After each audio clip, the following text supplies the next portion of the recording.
தேவனுக்கு பலவிதமான நாமங்கள் உண்டு. பல பட்டங்கள் அவருக்கு கொடுக்கப்பட்டிருக்கிறது.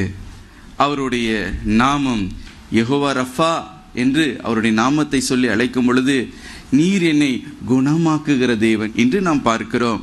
ஆகவே ஒவ்வொரு நாமங்களும் அவருடைய குணாதிசயத்தை, அவருடைய வல்லமையை, அவர் நம்மோடு கூட இடைப்படுகிற அந்த காரியத்தை வெளிப்படுத்துகிறதாக இருக்கிறது.